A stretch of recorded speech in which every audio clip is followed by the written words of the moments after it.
You need to leave. Now."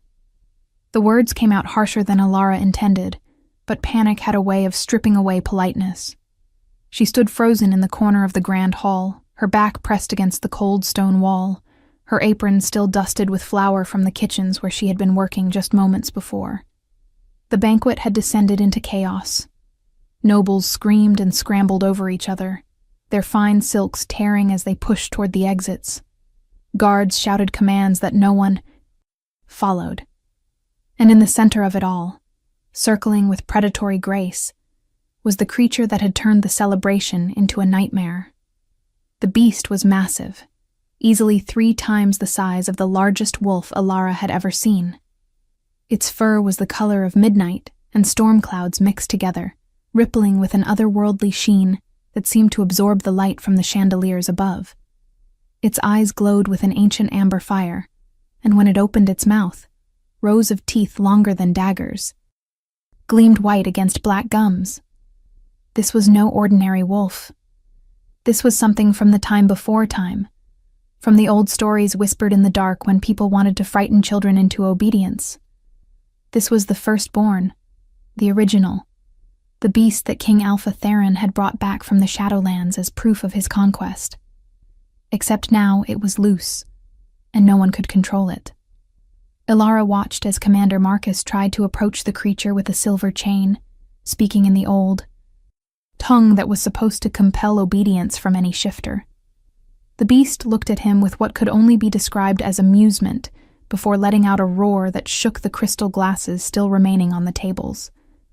Marcus stumbled backward, his face pale, his confidence shattered. The beast took a step toward him, and Alara was certain she was about to witness a death.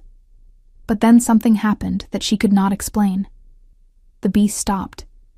Its massive head swiveled, nostrils flaring as it scented the air, and then those ancient amber eyes locked directly onto her. Alara felt her breath catch in her throat.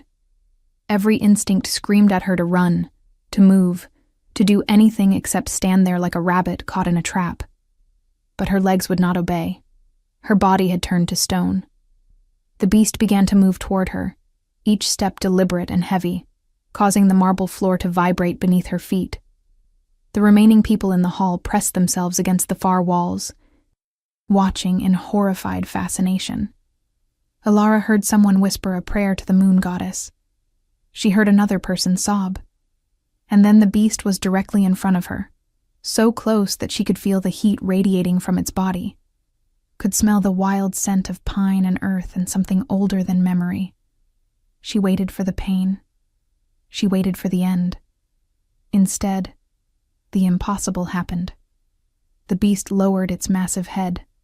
Slowly, deliberately, it bent its neck until its forehead nearly touched the ground at her feet. The gesture was unmistakable. Submission, recognition, reverence. The silence that followed was absolute. Even the crackling of the torches seemed to quiet in the face of what everyone had just witnessed. Alara stared down at the creature bowing before her, her mind struggling to process what was happening. This beast did not bow. According to everything she had heard since it arrived at the palace 3 days ago, this creature bowed to no one, not even King Theron himself, who had captured it through ancient magic and binding rituals. Yet here it was, offering her the posture of complete submission. Impossible. The voice cut through the silence like a blade. Alara looked up to see King Theron himself striding across the hall, his presence commanding immediate attention despite the chaos. He was tall, powerfully built, with dark hair that fell to his shoulders, and eyes the color of winter ice. He wore his authority like a second skin, and even now, with his banquet destroyed and his prize beast acting against all logic, he moved with absolute confidence. He stopped several feet away, studying the scene before him with an intensity that made Alara want to shrink further into the wall. "What is your name?" His question was directed at her, his tone neither kind nor cruel, simply demanding an answer. "Ilara, Your Majesty." Her voice came out smaller than she intended. She hated how weak she sounded, but in the presence of the Alpha King, Himself, with an ancient beast bowing at her feet, weakness felt like the only honest response. Ilara. He repeated her name as if testing how it felt in his mouth. And what are you, Ilara? What pack do you belong to?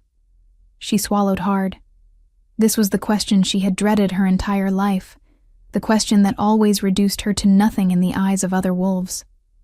I am packless, Your Majesty. I work in the kitchens. I have no wolf. The confession hung in the air like an indictment.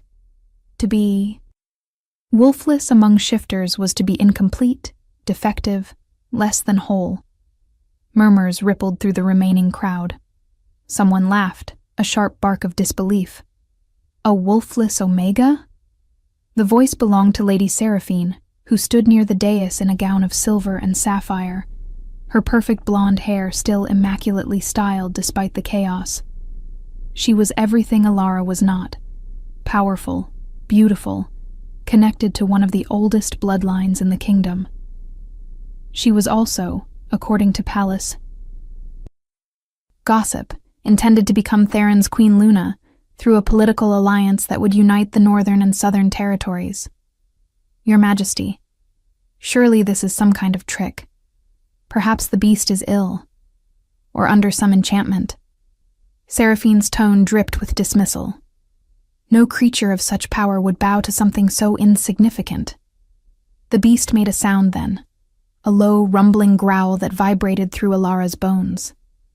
Its head was still lowered, but she could see its muscles tensing. See the way its lips pulled back from those massive teeth. It was reacting to Seraphine's words, to the insult directed at Ilara, defending her. Theron noticed too. His eyes narrowed, and he took a step closer, studying Ilara with renewed interest. "Rise," he commanded the beast, using the binding words that were supposed to compel obedience. The creature did not move. "I said, rise." His voice grew harder, layered with the alpha command that could bring any wolf to their knees.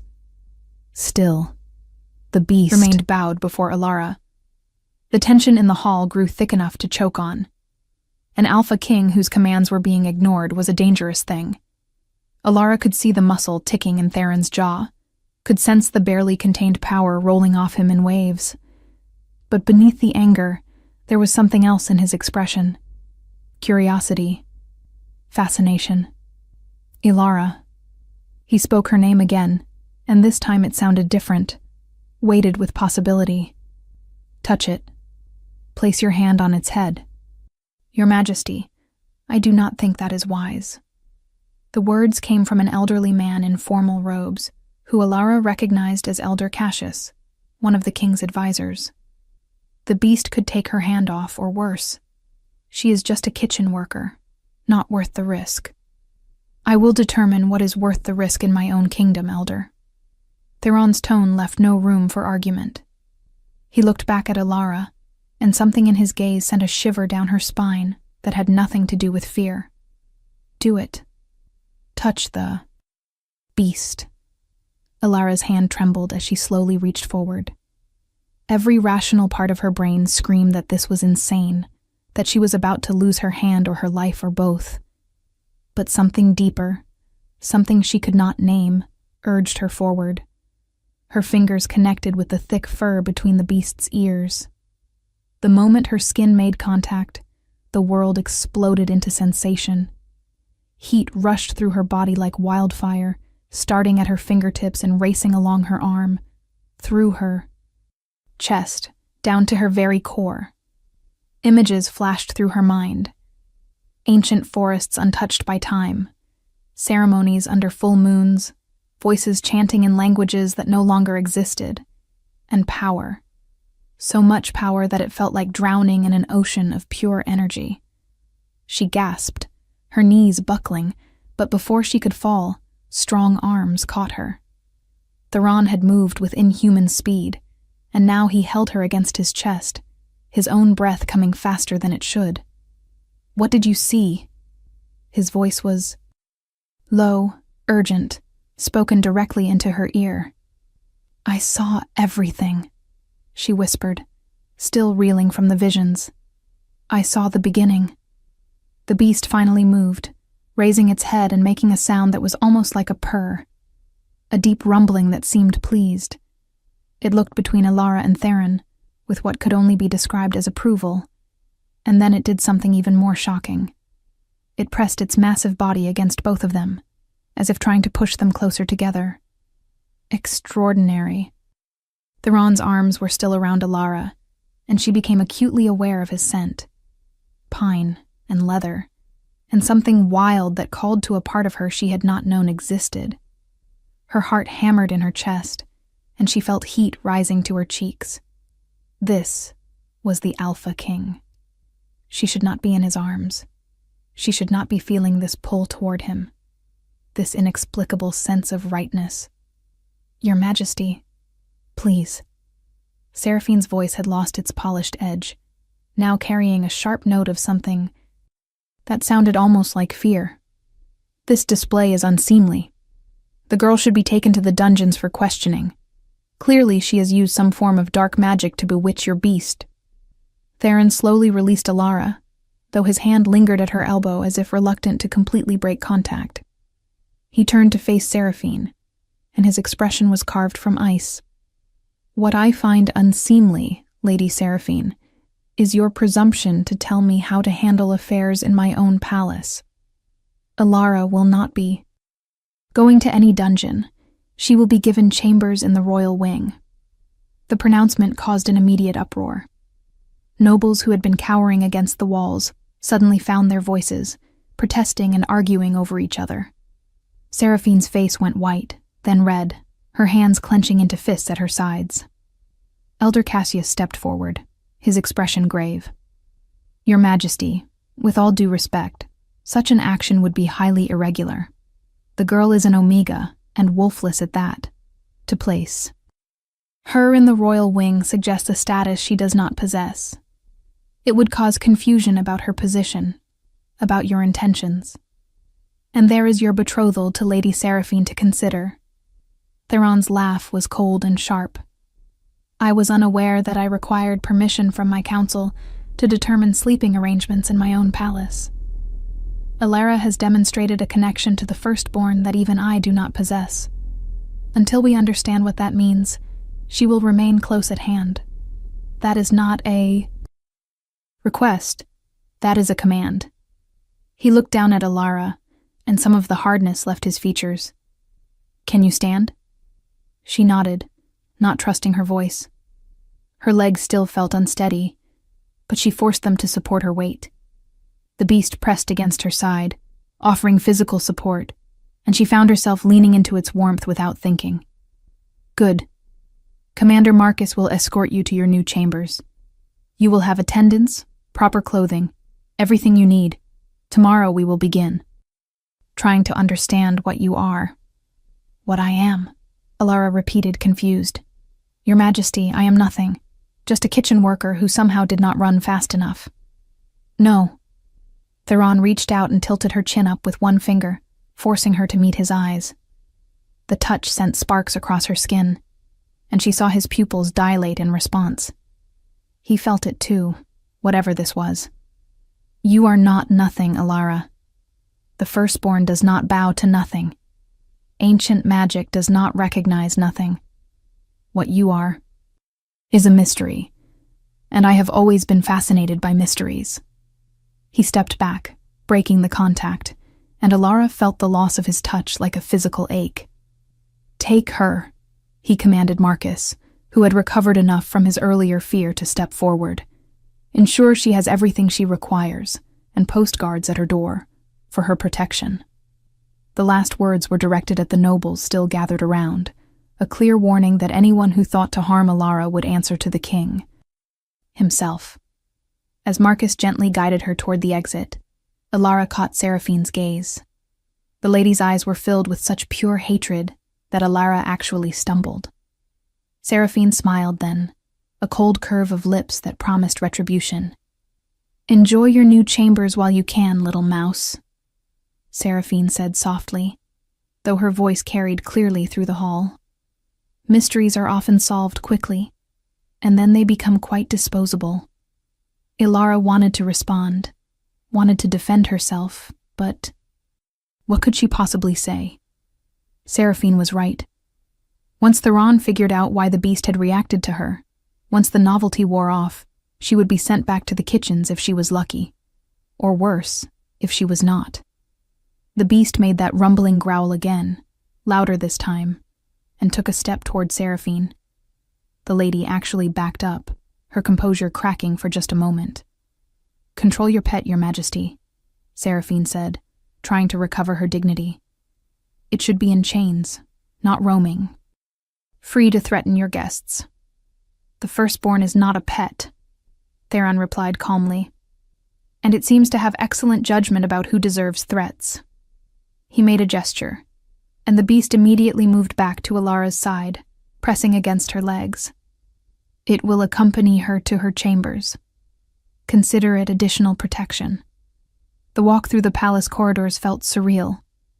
Ilara had worked in the kitchens for 5 years, and in that time, she had only ventured into the upper levels above, handful of times to help serve during major banquets. Now she was being led through the royal wing itself, past tapestries worth more than she would earn in a lifetime, beneath crystal chandeliers that cast rainbow light across marble floors, so polished they reflected like mirrors. Other servants pressed themselves against the walls as they passed, staring at her with wide eyes. Some looked confused, others envious, a few fearful. Ilara kept her gaze straight ahead, trying to ignore the whispers that followed in her wake. The beast walked beside her, its presence both comforting and terrifying. Commander Marcus stopped before a set of double doors carved with intricate moon phases. "These will be your chambers," he said formally. "I apologize for the earlier chaos. In my defense, no one expected the firstborn to escape its bonds."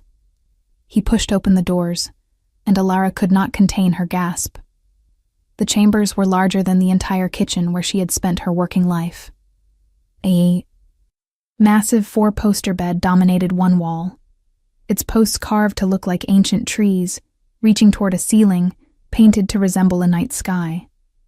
Thick carpets covered the floors, and a fireplace large enough to stand in blazed with welcoming warmth.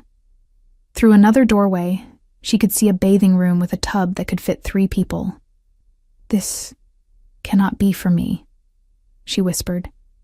"These are too grand. There must be some mistake." Marcus shook his head. The king's orders were clear. These chambers belonged to his late mother, actually. He has not allowed anyone to use them since her passing 5 years ago. The information stunned Ilara into silence. The Queen Mother's chambers. Theron had given her his mother's rooms. What did that mean? Marcus seemed to read her confusion. "I cannot explain the king's thinking, girl. I only follow orders. Attendants will arrive shortly to help you bathe and dress. Try to get some rest. Tomorrow will likely be intense." He paused at the door, glancing back at the beast that had made itself comfortable on the carpet near the fireplace. "That creature has killed men twice my size without hesitation. Whatever you did to earn its loyalty, I suggest you figure out how to maintain it. Your life may depend on it." Then he was gone, leaving Ilara alone with the beast, and a silence so complete she could hear her own heartbeat. She moved slowly to the bed and sat on its edge, her flower-dusted apron looking absurdly out of place against the fine silk coverlet. The beast watched her with those ancient amber eyes, and she found herself speaking to it, as if it could understand. "What am I supposed to do now? I do not understand any of this. Why did you bow to me? I am nobody. I have no power, no wolf, no anything." The beast made a soft chuffing sound and rose to its feet. It crossed the room and placed its massive head in her lap, looking up at her with an expression that was shockingly gentle. Slowly, hesitantly, Ilara stroked its fur. It was softer than she expected, and warm, and the beast made that rumbling purr sound again. "You really do not want to hurt me, do you?" she murmured. "But why? What do you see that no one else can?" As if in answer, the beast pulled back and then did something that made Alara's breath stop. It shimmered. There was no other word for it. Its form rippled like water, and for just a moment, she saw something else. Not the beast, but a figure. Tall, wrapped in shadows and starlight, with eyes that held the weight of ages. A voice echoed in her mind, neither male nor female, but ancient beyond measure. "We have waited so long for you to wake, daughter of the first guardians. The blood remembers what the flesh forgot. Soon you will remember too." Then the vision was gone, and it was just the beast again, watching her with knowing eyes. Alara felt tears streaming down her face without knowing when she had started crying. "I do not understand," she whispered. "Please, I do not understand." A knock at the door interrupted whatever response the beast might have made. Alara quickly wiped her tears and called out permission to enter. 3 young women came in, all dressed in the neat uniforms of royal attendants. They curtsied to her, actually curtsied, and Alara had to fight the urge to laugh at the absurdity. "Miss Alara, we are here to help you prepare for the evening," the eldest of the 3 said. She had kind eyes and a gentle smile. "I am Marie, and these are Hannah and Rose. We will be your personal attendants from now on." "I do not need personal attendants," Alara protested. "I can take care of myself." "Perhaps," Marie agreed, "but the king has commanded it, and we rather enjoy having employment, so if you would be so kind as to allow us to do our jobs, we would be most grateful." There was a hint of humor in her tone that made Alara relax slightly. She nodded, and the 3 women immediately sprang into action. They filled the enormous bathing tub with steaming water scented with oils that smelled of lavender, and something else, something that reminded Alara of moonlight, though she could not explain how a scent could do that. They helped her undress, their gasps at her thin frame and calloused hands carefully suppressed but not completely hidden. The water was almost painfully hot, but in a good way. Alara sank into it and felt 5 years of kitchen labor begin to ease from her muscles. Hannah washed her hair with a gentleness that made Alara want to weep. When was the last time anyone had touched her with kindness? Rose scrubbed her hands and feet, carefully cleaning the flour from beneath her nails and the burns from hot pans that marked her forearms. "You have worked hard," Rose observed quietly. "These are the hands of someone who understands what it means to survive." If you are enjoying this story, do not forget to leave a like and subscribe to the channel for more emotional stories like this one. Alara did not respond. She could not find words that would adequately express what she was feeling. Gratitude, confusion, fear, hope. They all tangled together into a knot in her chest. When she finally emerged from the bath, wrapped in towels softer than anything she had ever touched, Marie presented her with a nightgown of pale blue silk. "This is too fine," Alara protested. "I will ruin it." "Nonsense, it is yours. Everything in these chambers is now yours." Marie helped her into the gown, and Alara caught sight of herself in the full-length mirror across the room. She barely recognized the woman looking back.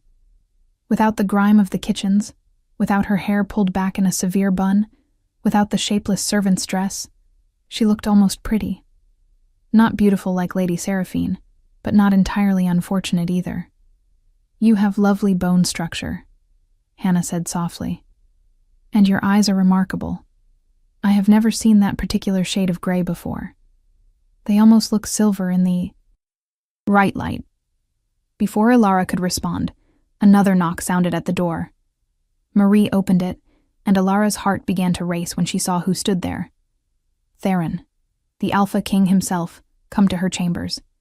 He had changed from his formal banquet attire into simpler clothing, dark pants and a loose white shirt that did nothing to hide the powerful build beneath. His hair was slightly damp, as if he had also bathed, and he looked somehow more human, more accessible than he had in the throne room. But his eyes still held that piercing intensity that made Alara feel like he could see straight through to her soul. "Leave us," he commanded the attendants. They curtsied and quickly departed, though Marie gave Alara an encouraging smile before she closed the doors. Alara stood frozen near the bed, suddenly intensely aware that she was wearing only a nightgown in the presence of the most powerful man in the kingdom. The beast rose from its spot by the fire and moved between them, not threatening, but clearly establishing itself as a barrier. Theron raised an eyebrow. "Even my own firstborn protects you. Fascinating." He moved to one of the chairs near the fireplace and sat, gesturing for Alara to take the other. "Sit. I promise I am not here to ravish you, no matter what the gossips will say about this visit." Alara's face flamed hot, but she forced herself to move to the chair. She perched on its edge, her back straight, her hands folded in her lap. Every etiquette lesson she had ever absorbed from watching the nobility told her she was doing this wrong, but she had no idea what the right way to sit with a king in your bedchamber might be. "Relax," Theron said, and there was amusement in his voice. "You look like you expect me to announce your execution at any moment. Forgive me, Your Majesty, but I have no idea why you are here or what you want from me, and that is rather terrifying." The honesty slipped out before she could stop it, and she immediately, regretted her boldness. But Theron simply laughed, a genuine sound that transformed his entire face. Honesty. What a refreshing change from the usual court sycophants. He leaned forward, his elbows on his knees, his gaze fixed on her with that unnerving intensity. "I am here because I cannot stop thinking about what happened in the throne room. I am here because the firstborn has never shown submission to anyone, and yet it bowed to you as if you were an empress. I am here because when I touched you, when I caught you before you fell, I felt something that I have not felt in a very long time." His voice dropped lower. "I felt the mate bond, Alara, and I think you felt it too." The world tilted sideways. Alara gripped the arms of the chair to keep from falling out of it. "That is impossible," she whispered. "I do not have a wolf. I cannot be anyone's mate, let alone yours. And yet the bond does not lie. It does not care about logic or propriety or what should be possible. It simply is." He ran a hand through his hair, and for the first time, she saw uncertainty in his expression. "I have spent 5 years resisting every attempt by my council to force me into a political marriage. They push Seraphine at me constantly, telling me that the alliance with her family is essential for the kingdom's stability. And perhaps it is. But I have always believed that a true alpha king should have a true mate, someone chosen by destiny, not by council decree. But I cannot be that person," Alara insisted. "Look at me. I am nobody. I was a kitchen worker this morning. I have no training, no education, no understanding of politics or court life. I would be a disaster as a queen. Would you? Or is that simply what you have been told your entire life, that you are not good enough, not worthy enough, not enough?" Theron's words cut through her protests with surgical precision. "I have watched you since the moment you touched the firstborn. You did not faint or scream or fall apart. You stood your ground with dignity, even when everyone around you was calling you insignificant. That takes a kind of strength that no amount of noble bloodline can provide." Alara wanted to believe him. Every fiber of her being wanted to believe that what he was saying could be true. But years of being dismissed, ignored, treated as less than others had carved deep grooves in her psyche. "Your council will never accept me. Lady Seraphine will destroy me the first chance she gets. And without a wolf, I cannot even defend myself properly. Then we will have to figure out why you do not have a wolf, will we not?" Theron stood and moved closer, crouching down so they were at eye level. He reached out slowly, giving her time to pull away, and took her hand in his. The contact sent that now familiar spark racing up her arm, and she saw his eyes flash with gold, his wolf rising in response. I felt something when you touched the firstborn. When I caught you, there was a transfer. Of energy. Of visions. What did you see, Alara? Tell me everything." She took a shaky breath and tried to put the chaotic images into words. "I saw forests that looked older than time. I saw ceremonies under the moon with people who did not look quite human. I heard chanting in languages I do not know. And I felt power, so much power that it was overwhelming. It felt like drowning and flying at the same time." Theron's grip on her hand tightened. The old magic. The first magic, from before the great dividing when we split into separate species. "Ilara, what you are describing sounds like the guardian ceremonies." "Guardian ceremonies?" "The first protectors of the shifter races. According to legend, they were chosen by the moon goddess herself to maintain balance between the human world and the supernatural. They had abilities that went beyond simple shifting. They could speak to all animals, could heal with a touch, could commune directly with the divine. But the bloodlines were thought to have died out 1,000 years ago. He studied her face as if seeing her for the first time. Unless they did not die out. Unless they simply went dormant, waiting for the right moment to resurface. "That is impossible," Alara said again, but this time her voice held less certainty. "If I had any kind of special bloodline, someone would have known. My parents would have told me." "Would they? Or did they die before they could?" Theron's question was gentle but struck like a blow. "You said you were an orphan. How old were you when you lost your family?" 5. There was a fire. I barely remember them." The old grief rose up, surprising her with its strength after so many years. "I remember my mother's voice singing lullabies. I remember my father's hands lifting me up to see the stars.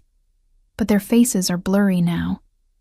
And I never knew where we came from before we arrived at the pack that took me in after the fire." "A fire." Theron's voice went hard. "Ilara, guardian. Families were systematically hunted during the last Great War. Those with the old blood were seen as threats by the new regimes. Many were killed. Their children scattered to prevent the bloodlines from continuing. If your parents knew what you were, they might have hidden it to protect you." The implications crashed over Alara like a wave. Everything she had believed about herself, about her place in the world, might be built on lies of protection. "But I still do not have a wolf. If I have this ancient bloodline, why can I not shift?" "Because perhaps you are not supposed to shift into just a wolf." Theron stood and began pacing, his mind clearly working through possibilities. "The Guardians did not have wolves in the way we do. Their connection to the primal force was more direct, more pure. They could take multiple forms, or sometimes no form at all. The power manifested differently." He stopped pacing and looked at her. "The firstborn recognized you because you carry the same essence it does. The original essence, before we fragmented into lesser forms. That is why it bowed.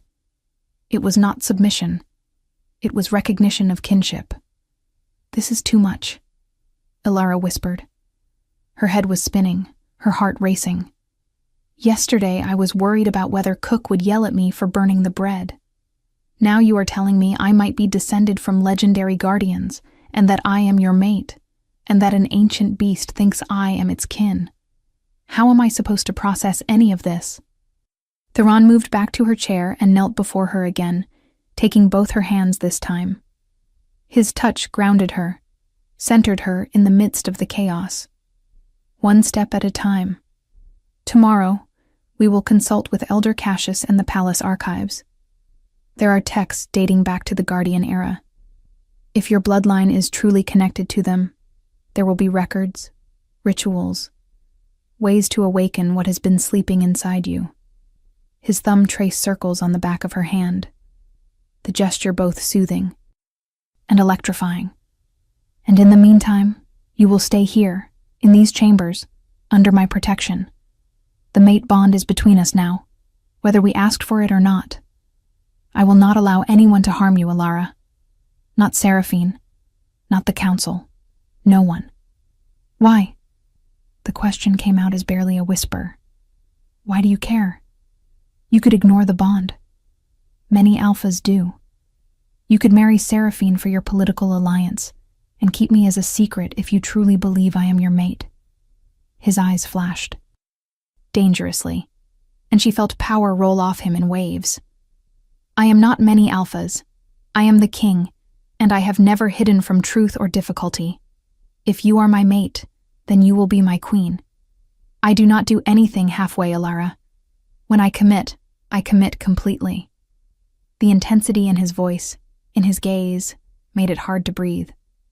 Alara had never been looked at like this before. Like she mattered. Like she was precious. It was terrifying and intoxicating in equal measure. I do not know how to be what you need me to be, she admitted. Then we will figure it out together. He released one of her hands to cup her cheek, his touch impossibly gentle for someone so powerful. I do not need you to be anything other than who you are, Alara. The rest is just details we will manage. For a moment, she thought he might kiss her. For a moment, she wanted him to kiss her with an intensity that shocked her. But instead, he pulled back, standing and creating distance between them. I should go. It is late, and you need rest. Tomorrow will be demanding. He moved toward the door, but paused with his hand on the handle. The firstborn will stay with you tonight. No one will dare enter with it here. Sleep well, Alara, and try not to worry too much. Whatever comes, you will not face it alone. Then he was gone, leaving Alara alone with the beast and a heart that would not stop racing. She moved to the bed and climbed under the covers, still processing everything that had happened. The beast padded over and settled on the floor beside the bed, a warm, protective presence. He believes I am special, she whispered into the darkness. He believes I am his mate. But what if he is wrong? What if I am just an anomaly, a fluke? And when he figures that out, I lose everything all over again? The beast made a soft sound, almost like a sigh, and she felt rather than heard its response in her mind. Trust the blood. Trust the bond. Trust what has been sleeping too long but will sleep no more. Sleep found her eventually, but it was filled with dreams. She saw the same ancient forests from her earlier vision, but this time she walked through them. People emerged from the shadows, tall and ethereal, their eyes glowing with silver light. They reached for her, their hands warm, their voices welcoming. Daughter of the moon, daughter of the first light, you have wandered in darkness long enough. It is time to come home. It is time to remember who you were always meant to be. She woke to sunlight streaming through the windows and the sound of Marie drawing back the heavy curtains. Good morning, Miss Alara. I hope you slept well. The king has requested your presence in the council chambers within the hour. Alara sat up, her head still fuzzy from the intense dreams. The council chambers? Why? Marie's expression was carefully neutral. I am not privy to such information, miss. But Elder Cassius, the royal historian, and several other high-ranking officials are already gathered. It seems the king is serious about investigating your connection to the firstborn. An hour later, Alara stood before a long table in a chamber lined with books and ancient scrolls. She wore a simple but elegant dress in deep forest green that Marie had insisted suited her coloring. Her hair had been braided into a crown around her head, and she barely recognized herself in the mirror. Theron sat at the head of the table, dressed in his full royal regalia, every inch the commanding king. But when his eyes met hers, they softened slightly, a private acknowledgement of what had passed between them the previous night. What do you think will happen next? Leave your predictions in the comments below. Elder Cassius stood beside the table, several massive tomes spread open before him. Lady Seraphine was also present, her face a mask of polite interest that did not quite hide the venom in her eyes. Commander Marcus and several other council members completed the assembly. "Thank you for joining us, Alara," Theron said formally. "Please sit." A chair had been placed at the opposite end of the table from him, a position that was clearly meant to signify importance, but also felt impossibly exposed. Alara sat, folding her hands in her lap to hide their trembling. The firstborn had followed her to the chambers, and now lay at her feet, a clear statement about where its loyalty resided.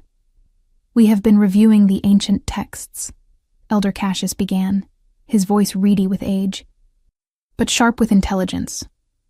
"Based on your description of the visions you experienced, I believe the king's hypothesis has merit. The symbols you described, the languages you heard, they match records we have of the Guardian era."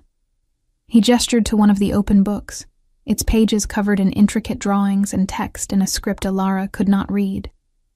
The Guardians were not like modern shifters. They were conduits of the primal force itself, chosen by the moon goddess to maintain balance. Each bloodline had specific gifts. Some could heal any wound.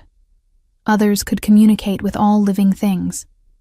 And the rarest, the royal line, could command the primal beasts, the original creatures from which all shifter species descended. "The firstborn is one of these primal beasts," Theron added, taking up the explanation. "When I found it in the Shadowlands, it was sleeping in stasis, frozen in time by ancient magic. I used a combination of blood rituals and binding spells to wake it and bring it back. But I have never been able to fully control it. At best, I can suggest actions, and it chooses whether to comply." Seraphine laughed, a brittle sound. "Your Majesty, with all due respect, you are suggesting that this kitchen girl is descended from a line of royal guardians? It is absurd. If she had such power, it would have manifested by now. She would not have spent years scrubbing pots and baking bread. Unless her power was deliberately suppressed," Elder Cassius said quietly. "There are references in the texts to binding rituals that could lock away guardian abilities, usually performed on children to keep them hidden from those who would hunt them. The bindings were meant to break naturally when the child reached maturity and safety, but if the parents died before teaching the child how to release them, they could remain in place indefinitely." He looked at Alara with something like pity. "If your parents performed such a ritual before their deaths, you have been living with your true nature locked away inside you for 20 years. No wonder you have felt incomplete, like something essential was missing." The words resonated with a truth that Alara could not deny. She had always felt that way, like she was only half present in her own life, like some crucial part of herself was sleeping, and she could not wake it no matter how hard she tried. "How do we break the binding?" Theron asked, leaning forward with intensity. Elder Cassius hesitated. "That is where it becomes complicated. Guardian bindings were designed to be nearly unbreakable except by specific conditions. Usually, true danger to the person's life, or..." He paused, clearly uncomfortable. "Or the completion of a mate bond. The theory was that a guardian's true mate would provide enough power and support to safely break through the binding and allow the guardian's nature to emerge." The silence that followed was deafening. Every eye in the room turned to look between Theron and Alara. Seraphine's face had gone white, then red, her composure finally cracking completely. "No," she said flatly. "Absolutely not. Your Majesty, you cannot possibly be considering completing a mate bond with this girl. Our betrothal has been arranged for 2 years. My family has provided troops, resources, political support. You would throw all of that away for an Omega who might possibly maybe have some ancient bloodline. It is political suicide. Your family has been well compensated for."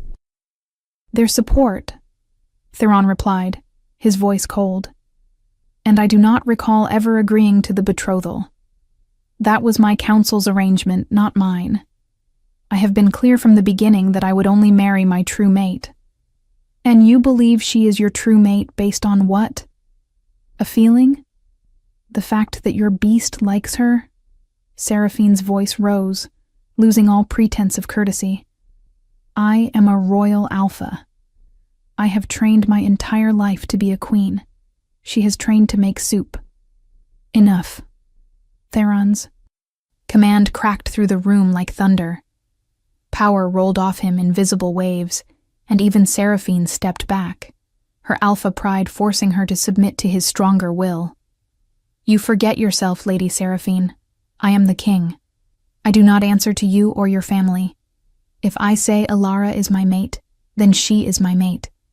If I say she will be investigated as a possible guardian heir, then she will be investigated. Your opinions on the matter are noted and disregarded. He stood, moving around the table until he stood beside Alara's chair. I can feel the mate bond as clearly as I feel my own heartbeat. It is real, it is powerful, and it will not be denied. He looked down at Alara, and his expression softened. The question is not whether she is my mate. The question is whether she is ready to accept what that means. Alara felt trapped between terror and hope. Everything was moving so fast. Yesterday she had been invisible.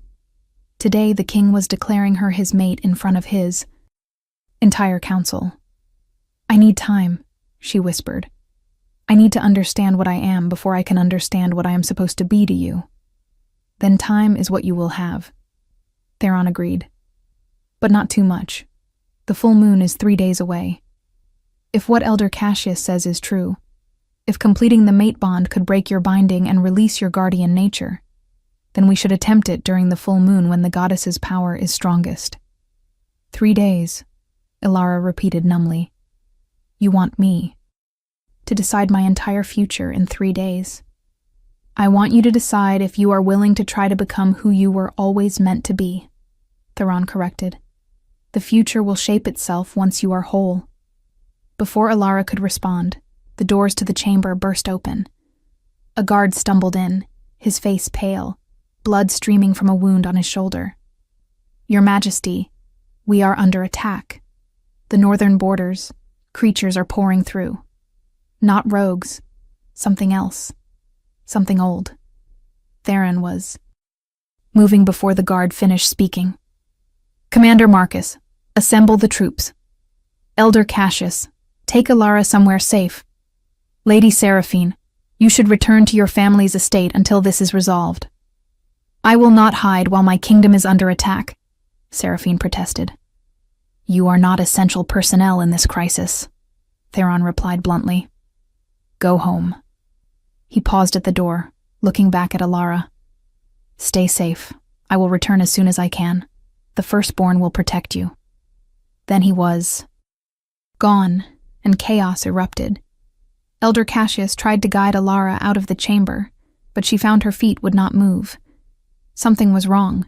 She could feel it, a pulling sensation in her chest, a certainty that she could not explain. The firstborn suddenly stood, its hackles raised, looking toward the northern windows. It made a sound, a high keening that raised every hair on Alara's body. And then she felt it. A presence, dark and hungry, and impossibly ancient. It was searching for something. It was searching for her. They are coming for me, she said aloud, the knowledge absolute. Whatever is attacking, they are coming for me. Elder Cassius grabbed her arm. Then we need to get you to the safe rooms immediately. But before they could move, the windows exploded inward. Glass rained down like deadly snow, and through the opening came creatures that looked like shadows given form. They had eyes of burning red, and their mouths opened too wide, revealing rows of teeth that glowed with sickly green light. The firstborn roared and launched itself at the creatures, its massive jaws closing around one and shaking it like a rag doll. But there were too many. They kept coming, pouring through the broken windows, their focus entirely on Alara. Guards rushed in, engaging the creatures with swords and claws, but their weapons seemed to pass through the shadow forms, without causing real damage. Seraphine had shifted into her wolf form, a beautiful golden beast that was nevertheless no match for these things. Elder Cassius pushed Alara behind him, chanting in the old tongue, and a barrier of light formed around them. But Alara could see it flickering, weakening under the assault. One of the creatures broke through. It moved with impossible speed, reaching for Alara with hands that ended in claws of pure darkness. She did not think. She just reacted. Her hand came up, and the word that came from her mouth was not one she knew, was not one she had ever learned. It was a word from the dreams, from the visions, from the blood that sang in her veins. Power exploded outward. The creature disintegrated, simply ceased to exist as if it had never been. The light that came from Alara's hand was silver and pure, and where it touched the shadow creatures, they screamed and dissolved. She could not stop it. The power kept coming, pouring out of her in waves, and she felt something inside her breaking, shattering, releasing. The binding. The ritual that had locked away her true. Nature was crumbling under the force of her terror and her desperate need to protect those around her. Memories flooded her mind. Not memories from this life, but from the blood, from the ancestors who had lived and died before she was born. She saw the first ceremony, the moon goddess herself placing her hands on the heads of the chosen ones. She felt the weight of responsibility, the sacred duty to protect the balance. She remembered languages that had not been spoken in 1,000 years. And she remembered her name, not Alara. That was the name given to hide her. Her true name, the name written in her blood and soul, was Alara Moonwhisper, last daughter of the guardian line, heir to the royal protectors, chosen of the goddess. The power finally subsided, leaving her gasping and weak. The chamber was silent except for the sound of her ragged breathing. Every shadow creature had been destroyed. The firstborn stood before her, its head bowed in that gesture of recognition and reverence. Elder Cassius stared at her with wide eyes, his face a mixture of awe and fear. "Impossible," he whispered. The royal guardian line was wiped out. Every member was accounted for. Almost every member, Alara corrected, and her voice sounded different even to her own ears, layered with power and authority that had not been there before. My parents hid me. They gave me a false name, bound my power, and placed me where no one would think to look. Among the common wolves, invisible and overlooked, they died to keep the secret. She looked down at her hands, which still glowed faintly with silver light. But the binding was not meant to break this way. It was supposed to be gentle, controlled, with guidance. Instead, it shattered. And now I can feel everything. Every life in this palace. Every heartbeat. Every breath. It is overwhelming. Seraphine had shifted back to her human form, her face pale. "This changes nothing," she said, but her voice lacked conviction. "Guardian. Bloodline or not, you are still untrained, still unprepared to be queen." "You are right," Alara agreed, surprising everyone. "I am unprepared. I do not know how to control this power. I do not know the rituals or the responsibilities. I am exactly as much of a disaster as you predicted." She took a shaky breath. "But I am also the king's true mate, and I am the only person in this kingdom who can command the firstborn. And I apparently can destroy shadow creatures that your trained warriors could not touch. So perhaps being prepared is overrated." The sound of running footsteps announced Theron's return. He burst through the damaged doors, his eyes wild, his power crackling around him. "Alara," he breathed, crossing the room in 3 strides. "I felt it. I felt your power wake. Are you hurt?" "I am fine. Confused, exhausted, glowing slightly, but fine." She tried for a smile and almost managed it. The binding broke. "I think I might be a guardian after all." His hands came up to cup her face, and his touch was an anchor in the chaos. "I felt your terror through the bond. I felt the moment your power erupted. It took everything I had not to abandon the fight and come to you immediately. You stayed where you were needed. That was the right choice." She leaned into his touch, drawing strength from his presence. What attacked us? What were those things? Ancient magic, old grudges given form. My presence at the borders drew them away from the palace, which was their real target. His eyes hardened. Someone knew you were here. Someone knew what you might be, and sent those creatures to kill you before your power could fully wake. Who would do that? Someone who has reason to fear a guardian's return. Theron looked at Elder Cassius. I need every text we have on the old enemies of the Guardian lines. Someone has been planning this for a long time. Your Majesty, Elder Cassius said carefully.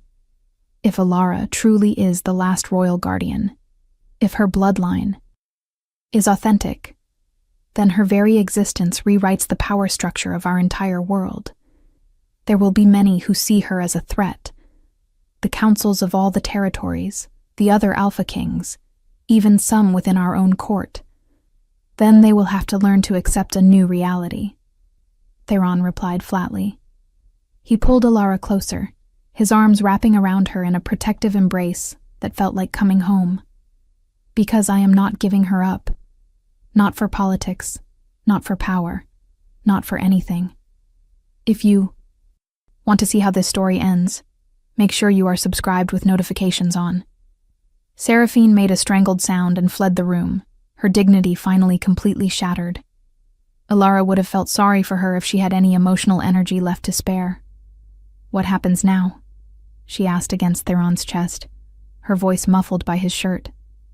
Now we prepare for the full moon ceremony. Your binding broke, but your power is raw, uncontrolled. The mate bond will help stabilize it, will help you. Learn to channel it properly. And it will also make the formal declaration that you are my chosen queen, which should discourage at least some of the assassination attempts.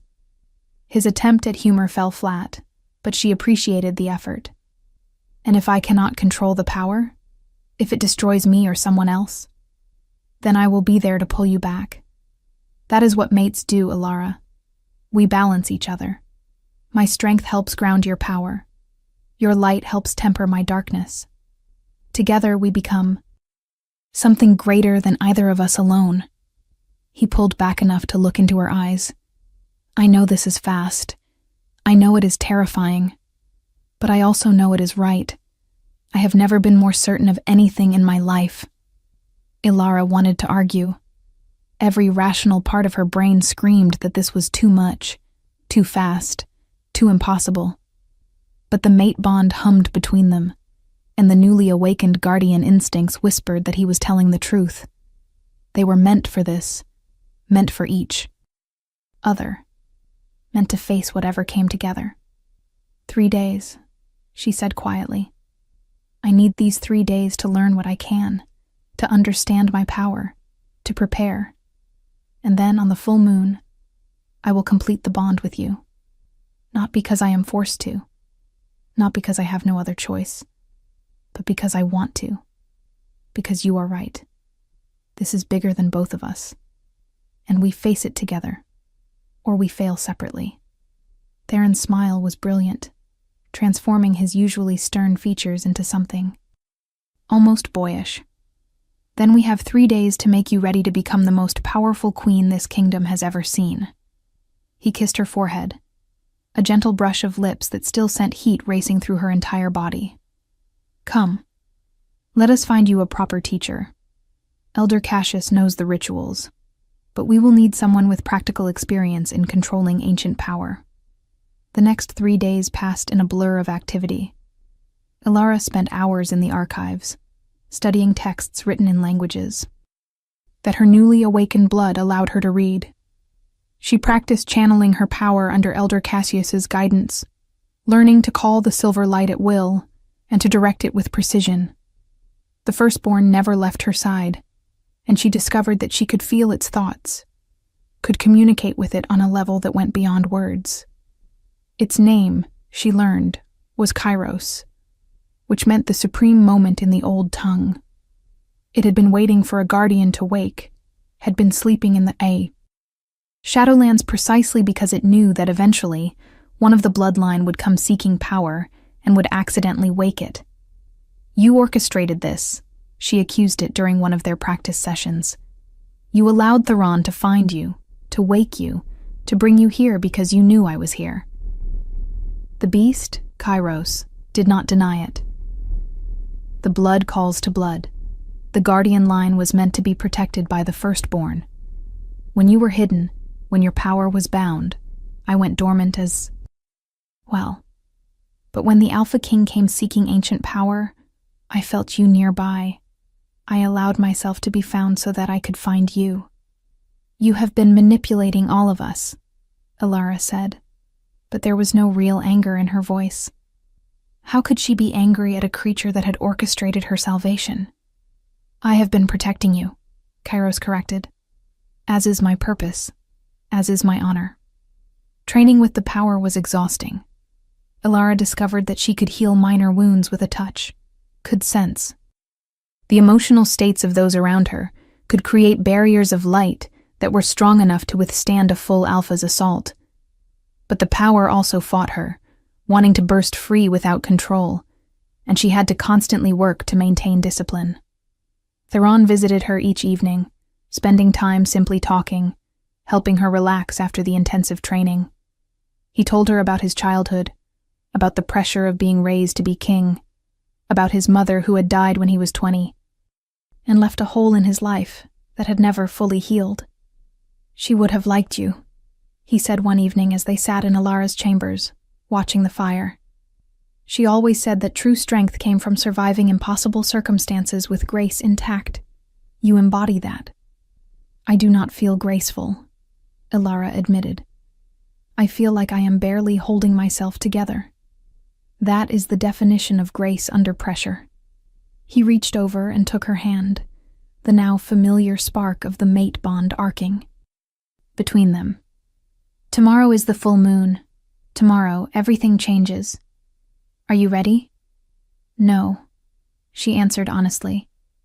But I am willing. And maybe that is enough. The ceremony was to be held in the ancient temple at the heart of the palace grounds. It was a structure that dated back to the Guardian era, built of white stone that seemed to glow under moonlight. As the sun set on the third day, Alara found herself being prepared by Marie and the other attendants. They dressed her in a gown of pure, white silk that seemed to shimmer with its own light. It was sleeveless, leaving her arms bare, and the back dipped low, traditional for a claiming ceremony.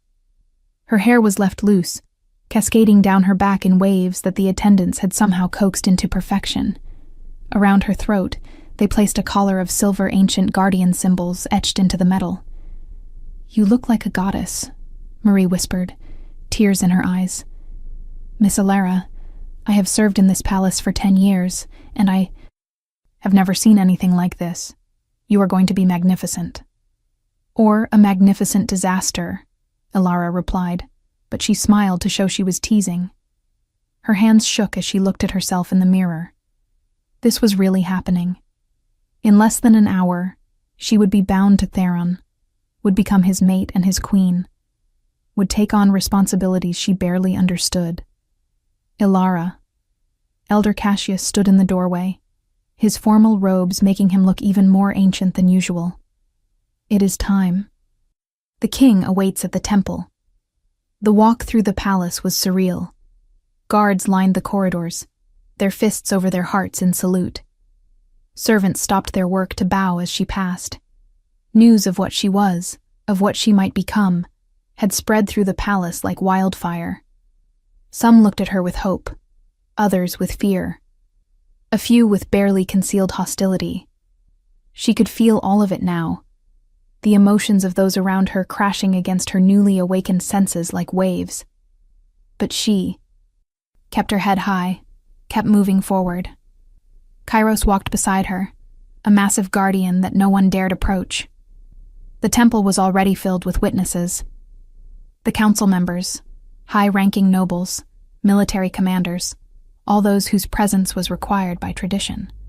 And standing at the altar, dressed in ceremonial robes of black and silver, was Theron. He took her breath away. He had always been handsome, but in this moment, with the rising moon casting silver light through the temple, windows? He looked almost otherworldly. His eyes found hers across the distance, and she felt the mate bond surge with recognition and need. Elder Cassius led her down the central aisle. She was distantly aware of the whispers, the shocked gasps as people got their first real look at her in her guardian regalia. But all that mattered was Theron, waiting for her, his expression a mixture of reverence and barely controlled desire. When she reached the altar, Elder Cassius placed her hand in Theron's and stepped back. "We gather under the full moon to witness a sacred bond," the elder intoned, his voice carrying through the temple. "A bond not just between two individuals, but between two souls chosen by the moon goddess herself to walk together through whatever trials await." Theron's hand tightened on hers, warm and solid and real. In the old ways, before politics corrupted our rituals, a mating ceremony was a simple thing. Two people, the moon, a choice to bind their lives together. Tonight, we return to that simplicity. Tonight, we honor the old ways. He gestured to the open roof of the temple, where the full moon was just beginning to rise, huge and luminous. "Alpha King Theron, do you claim this woman as your true mate, recognizing her as your equal, your partner, your chosen one?" "I do," Theron replied, his voice ringing with absolute certainty. "Guardian Alara Moonwhisper, last of the royal protectors, do you accept this claiming? Do you bind yourself to this man as his mate, his queen, his anchor?" Alara felt every eye in the temple on her. This was the moment, the last chance to turn back, to refuse, to choose safety over destiny. She thought of the kitchen where she had hidden for 5 years. She thought of all the times she had been invisible, insignificant, nothing. She thought of her parents who had died to protect her, who had bound her power and hidden her away so that she might survive to this moment. And she thought of Theron, who had, looked at her and seen not a kitchen worker but a queen, who had felt the mate bond and refused to deny it for politics or convenience, who had promised to face whatever came together. "I accept," she said clearly. "I claim him as mine, even as he claims me. I bind my life to his, my power to his strength, my destiny to his." The moment the words left her lips, the world exploded into sensation. The mate bond, which had been humming quietly between them for days, suddenly blazed into full life. It was not gentle. It was overwhelming, all-consuming. A connection so deep that Alara could not tell where she ended and Theron began. She felt his love, his fierce protectiveness, his absolute commitment. She felt his wolf recognizing her on every level. And beneath it all, she felt his relief that she had not refused him, that she had chosen this path willingly. "The bond is accepted," Elder Cassius announced. "By the power vested in me by the moon goddess and the ancient laws, I declare." These two mated before all witnesses. "What has been joined, let no one sunder." Theron pulled her close, and his mouth descended on hers in a kiss that sent shockwaves through her entire body. This was nothing like the gentle kiss he had given her forehead days ago. This was claiming, possessive and demanding, and she responded with equal intensity. Power erupted around them. Her silver light and his golden alpha aura mixed and swirled, creating patterns in the air that made several witnesses cry out in awe. The magic of the guardian bloodline and the power of the Alpha King combining, creating something entirely new. When they finally broke apart, both breathing hard, Alara realized she was crying.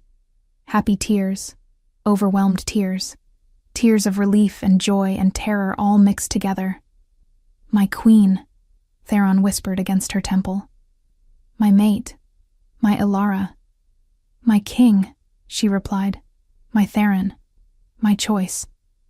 The witnesses erupted into cheers, though Alara noted that not everyone was celebrating. A few faces in the crowd were carefully blank, already calculating how this change would affect their political positions. But she did not care. Not in this moment. Kairos let out a howl, a sound of pure joy that was picked up by every wolf in the palace. Soon the entire kingdom echoed with the song of wolves announcing their new queen. The celebration that followed was a blur. Alara was introduced to what felt like hundreds of people, their names and faces blending together. She was toasted, congratulated, assessed with calculating eyes by those who wondered how to use her or destroy her. Through it all, Theron remained at her side, his hand at her back, his presence a constant anchor. It was near midnight when they were finally able to escape to Theron's private chambers. The moment the door closed behind them, Theron pulled her into his arms again, his mouth finding hers with desperate need. "I have been waiting for this moment since the second I caught you in the, throne room," he murmured against her lips. "Do you have any idea how difficult it has been to behave with propriety these past 3 days?" "Show me," Alara replied, surprising herself with her boldness. "Show me what it means to be claimed by an alpha king." His eyes flashed gold, and his wolf surged to the surface. Gladly. What followed was hours of discovery, of pleasure so intense it bordered on pain, of two souls learning the landscape of each other's bodies and hearts. When they finally collapsed together, tangled in sheets and each other, Alara felt fundamentally changed. The mate bond was complete. She could feel Theron's heartbeat as if it were her own, could sense his emotions, his thoughts, his very essence twined with hers. "I can feel you," she whispered in awe. "I can feel everything. This is what it means to be mated." "This is what it means to be whole," Theron corrected. "I did not realize how incomplete I was until I found you. You are the piece I did not know I was." Missing. They lay in comfortable silence for a while, watching the moon through the window. Then Theron spoke again, his voice more serious. "You know this is only the beginning, right? The ceremony makes you queen, but it does not solve our problems. There will be challenges from other territories. There will be attempts to undermine your authority. And there are still those shadow creatures to deal with, whoever sent them." "I know," Alara replied. "But we face it together now. That makes all the difference." "Together," Theron agreed, pulling her closer. "Always together." The next morning, Alara woke to find herself in the king's bed, sunlight streaming through windows, and Theron already awake and watching her with an expression of such contentment that it made her heart ache. "Good morning, my queen," he said softly. "How do you feel?" She took inventory. The mate bond thrummed with life, connecting them on every level. Her guardian powers felt more stable, anchored by Theron's strength. And despite everything that had happened, despite all the uncertainty ahead, she felt oddly at peace. "I feel ready," she answered. "Ready for whatever comes next." "Good, because we have our first challenge arriving within the hour." At her questioning look, he elaborated. "The other Alpha Kings have heard about our mating. They are sending representatives to assess the situation, to determine if you are truly a guardian, or if this is some elaborate deception. Let them come," Alara said, feeling her power rise at the challenge. "Let them see what a guardian can do. Let them understand that the old ways are not as dead as they thought." Theron's smile was fierce and proud. "That is my queen speaking." The meeting was held in the throne room, with all the formal pomp and ceremony that such an occasion demanded. Representatives from the 4 other Alpha Kings stood before the throne where Theron sat with Alara at his side, their hands intertwined on the armrest between them. She could feel their skepticism, their disdain for an Omega who dared to sit as queen, could sense their calculations about how to use this situation to their advantage. "So this is the Guardian," one of the representatives, a harsh-faced woman named Mira, said with barely concealed contempt. She does not look like much. No offense, Your Majesty, but the old texts describe guardians as beings of incredible power. This girl barely radiates anything. Appearances can be deceiving, Theron replied mildly. Perhaps you would like a demonstration. Before Mira could respond, the doors to the throne room burst open. Guards rushed in, their faces panicked. Your Majesty, we are under attack again. More of those shadow creatures, hundreds of them. They have breached the outer walls. Theron was on his feet instantly, his alpha power filling the room. Evacuate the civilians. Get the representatives to safety. Commander Marcus, with me. No, Alara said clearly, standing as well. This is exactly what we needed. A demonstration. She walked down from the dais, feeling all eyes on her. The silver symbols on her collar began to glow, and her power rose like a tide. You want to know if I am truly a guardian? Then watch, learn, and remember this moment when you report back to your kings. She strode toward the doors, and Kairos materialized from the shadows to walk beside her. The representatives, despite their fear, followed, unable to resist witnessing what would happen. The outer courtyard was chaos. Shadow creatures poured through breaks in the walls, their red eyes blazing, their distorted forms spreading corruption wherever they touched. Guards fought valiantly, but were being overwhelmed. Alara stopped at the top of the courtyard steps and raised her hands.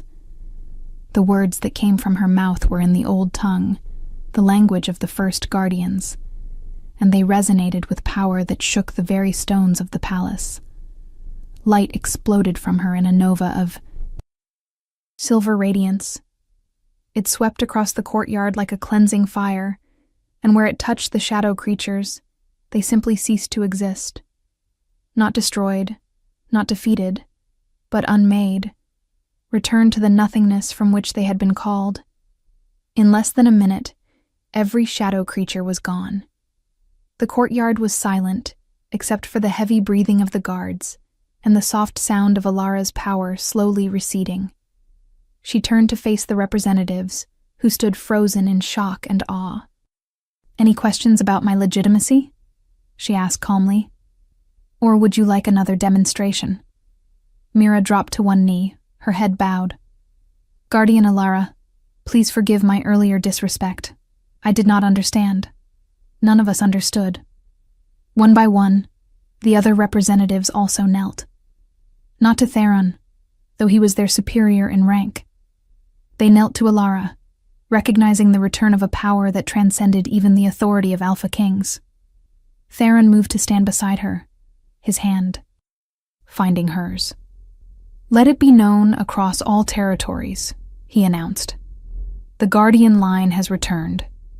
Queen Alara Moonwhisper, my mate and the kingdom's protector, stands as proof that the old ways are not lost. And any who threaten this kingdom, any who threaten my queen, will face the combined might of an Alpha King and a Royal Guardian. We are stronger together than any enemy can imagine. If this story touched your heart, share it with someone who loves epic romance. Tell me in the comments, did you see this ending coming? Alara felt the weight of responsibility settle on her shoulders, but it did not feel crushing.